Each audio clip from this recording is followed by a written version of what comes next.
शिखर धवन, जिन्हें प्यार से हम गब्बर बुलाते हैं, एक ऐसा प्लेयर जो इंडियन क्रिकेट का सबसे ग्रेटेस्ट लेफ्ट हैंडर बैटर रहे।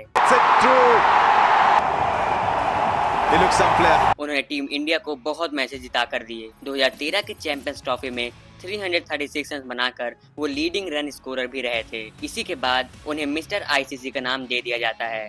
वो टीम इंडिया के लिए एक प्रॉमिसिंग प्लेयर साबित हुए। शिखर धवन और रोहित शर्मा की ओपनिंग जोड़ी सबसे बेस्ट इंडियन पार्टनरशिप मानी जाती है। लेकिन साल 2022 में ऐसा क्या हो गया जिससे उन्हें साल 2023 के वर्ल्ड कप में ड्रॉप कर दिया गया और फिर फोर्सली उन्हें रिटायरमेंट लेना पड़ा। शिखर धवन का डोमेस्टिक में अच्छा परफॉर्मेंस होने की वजह से उन्हें 2004 में होने वाले अंडर 19 वर्ल्ड कप में सिलेक्ट कर लिया जाता है। जैसा ब्रिलियंस उनका डोमेस्टिक में था, वैसा परफॉर्मेंस वो इस वर्ल्ड कप में भी कंटिन्यू रखा। उस वर्ल्ड कप में इंडिया सेमीफाइनल्स तक पहुंची थी। हालांकि टीम इंडिया वो मैच हार जाती है, लेकिन शिखर धवन ने 7 मैचेस में 84.16 के एवरेज से 505 रन बनाकर हाईएस्ट रन स्कोरर रहे। इसके बाद उनका सिलेक्शन साल 2006 और 7 के रणजी ट्रॉफी में होता है। उन्होंने इस टूर्नामेंट में 5 मैचेस में 72 के एवरेज से 288 रन बनाए, जिसमें तमिलनाडु के अगेंस्ट मेडन टेस्ट सेंचुरी भी शामिल था। और फिर क्या था, 2007 में अच्छा परफॉर्म करके 2008 में आता है आईपीएल। 2008 में पहली बार उन्हें दिल्ली डेयरडेविल्स ने साइन कर लिया और यहीं से देखते ही देखते उनका ऑस्ट्रेलिया के खिलाफ ओडीआई डेब्यू भी हो गया। लेकिन उस मैच में धवन दूसरी बॉल पर ही डक पर आउट हो जाते हैं। He's knocked him over, has he? Yes, he has. इस मैच के बाद वो बहुत डिसअपॉइंट हुए। जो प्लेयर डोमेस्टिक में हर एक टूर्नामेंट का लीडिंग रन स्कोरर बन रहा था, वही प्लेयर अपने ओडीआई डेब्यू में डक पर आउट हो जाता है। 2009 से 2012 तक उन्होंने केवल 5 ओडीआई मैचेस खेले, जिसमें उन्होंने केवल 69 रन स्कोर कर पाए। खराब परफॉर्मेंस की वजह से उन्हें ज्यादा मौके नहीं मिल रहे थे। हद तो तब हो गया जब 2012 में उन्हें एक भी ओडीआई में मौका नहीं मिलता। धवन का कैरियर अब राइज होने से पहले ही खत्म होते दिख रहा था, लेकिन शिखर धवन अभी भी डोमेस्टिक में कमाल कर रहे थे। 2012-13 रणजी ट्रॉफी में धवन ने 51 के एवरेज से 461 रन बनाए, जिसमें 2 सेंचुरीज भी था। ये वही टाइम था जब धवन टीम इंडिया में ड्रॉप हो रहे थे। यही परफॉर्मेंस को देखकर धवन को ऑस्ट्रेलिया टेस्ट सीरीज में पिक कर लिया जाता है, यानी कि अब शिखर धवन के पास सबसे बड़ा मौका था। अब सीरीज स्टार्ट होता है। पहले 2 टेस्ट मैच में तो शिखर धवन को ड्रॉप कर दिया जाता है, क्योंकि वो as a backup opener team में पिक किए गए थे। उनका टेस्ट डेब्यू 3rd टेस्ट जो कि मोहाली में होने वाला था, उसमें होता है। और अब वो बता दिए कि वो इंडिया के one of the greatest opener बनने वाले हैं। वो आते ही पहले बॉल से ही अटैक करने लगते हैं। और फिर क्या था, अपने डेब्यू टेस्ट मैच में ही फास्टेस्ट सेंचुरी मार देते हैं। In time, it's the fastest 100 by any player in Test match history on debut. और ये टेस्ट डेब्यू इंडियन क्रिकेट का आज तक का सबसे बेस्ट टेस्ट डेब्यू साबित कर देते हैं। उन्होंने उस इनिंग में 186 रन मारकर डेब्यू मैच में ही रिकॉर्ड बना देते हैं। दूसरी इनिंग में थंब फ्रैक्चर होने की वजह से बैटिंग नहीं कर पाए। इसके बाद वो सारे मैचेस में बाहर हो जाते हैं। 2013 के आईपीएल सीजन में धवन कमबैक करते हुए 10 मैचेस में 38.37 के एवरेज से 331 रन स्कोर किए थे। एंड इसके बाद फाइनली वो टूर्नामेंट आया जिसने शिखर धवन को एक नया नाम दे दिया, विच इज मिस्टर आईसीसी।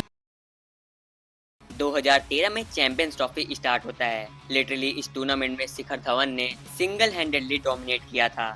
हम ये कह सकते हैं धवन की वजह से ही वो टूर्नामेंट हम जीत पाए। उनका कंट्रीब्यूशन 100% था। अगर आपको 2013 चैंपियंस ट्रॉफी पर एक डेडिकेट वीडियो चाहिए तो कमेंट करिए। 2013 सिटी हम जरूर लाएंगे। 2013 के चैंपियंस ट्रॉफी में उन्होंने 2 सेंचुरीज और 1 हाफ सेंचुरी स्कोर किए थे, जहां 1 सेंचुरी तो साउथ अफ्रीका के अगेंस्ट आया था। Magnificent strike, and it is yet another magnificent for now a century here at the Oval in the ICC Champions Trophy.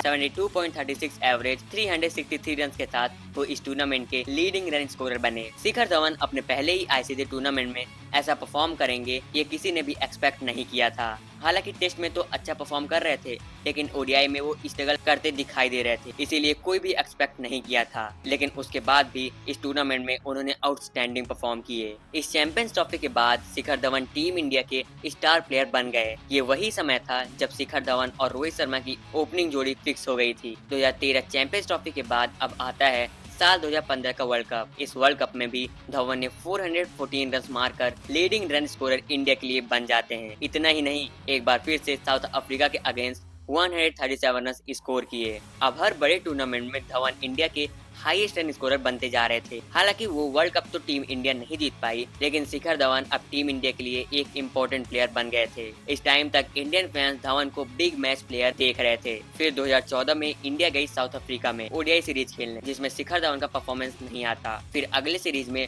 जो न्यूजीलैंड से होने वाला था, उसमें उन्होंने एक सेंचुरी मारा। वैसे अगर इस टूर में ये सेंचुरी हटा दें तो ये सीरीज भी साउथ अफ्रीका सीरीज ही जैसा गया था। 2014-15 में शिखर धवन का परफॉर्मेंस डिक्लाइन होने लगा, लेकिन 2014 के एशिया कप में वो अच्छा परफॉर्म किए। 28 versus Bangladesh, 94 versus Sri Lanka and 60 versus Pakistan. इस एशिया कप में इंडिया बहुत खराब परफॉर्म की, वो सेमीफाइनल के लिए भी क्वालिफाई नहीं कर पाए। 2014 टी20 वर्ल्ड कप में धवन का एवरेज परफॉर्म आता है, जिससे उनको 2 मैच के बाद तीसरे मैच में ड्रॉप कर दिया जाता है और फिर इंडिया वो फाइनल श्रीलंका से हार गया। अब शिखर धवन पूरी तरीके से आउट ऑफ फॉर्म हो चुके थे, लेकिन 2015 में धवन ने अच्छा परफॉर्म किया। 2015 के बाद शिखर धवन कंसिस्टेंट रन बना रहे थे। 2017 के चैंपियंस ट्रॉफी में भी एक बार फिर से टूर्नामेंट के लीडिंग रन स्कोरर बने। इसी के चलते वो अपनी टीम को फाइनल में लेकर गए, लेकिन फाइनल वो पाकिस्तान से हार जाती है। इसी चैंपियंस ट्रॉफी में उन्हें गोल्डन बैट से भी नवाजा गया। फिर अगस्त 2018 में धवन साउथ अफ्रीका के अगेंस्ट 100th ओडीआई मैच खेले और उसमें उन्होंने सेंचुरी स्कोर करते हैं।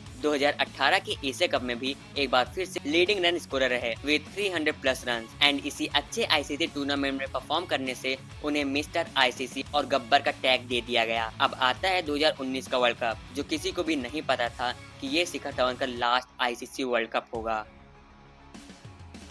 2019 के वर्ल्ड कप में शिखर धवन एक बार फिर से आउटस्टैंडिंग परफॉर्म किए। थंब में इंजरी होने के बावजूद उन्होंने ऑस्ट्रेलिया के अगेंस्ट सेंचुरी मारे। फिर इसी थंब इंजरी की वजह से उन्हें रूल्ड आउट कर दिया गया एंड ऋषभ पंत को ऐड कर लिया गया। इसके बाद उनको बहुत कम ही सिलेक्ट किया जाता था। कहीं न कहीं उनका एज फैक्टर भी था, जो यंग प्लेयर को रोक रहा था। जिस प्लेयर का ओडीआई में एवरेज 2019 के पहले 45+ का था, वही प्लेयर का 2022 में एवरेज 30 तक गिर चुका था। लेकिन फिर 2023 में धवन को ड्रॉप कर दिया गया, जो कि बहुत शॉकिंग था। फिर उन्हें ओडीआई और टेस्ट में कभी मौका नहीं मिला। साल 2024 में वो पल आता है जो किसी ने भी सोचा नहीं था। शिखर धवन अपना इंटरनेशनल से रिटायरमेंट ले लेते हैं। जो प्लेयर आईसीसी टूर्नामेंट का गोट था, उसी प्लेयर को 2023 में आईसीसी टूर्नामेंट में ड्रॉप कर दिया जाता है, और वो भी सिर्फ 1 साल खराब होने की वजह से। इसमें आपका क्या ओपिनियन है, मुझे कमेंट बॉक्स में जरूर बताइएगा। Thanks for watching.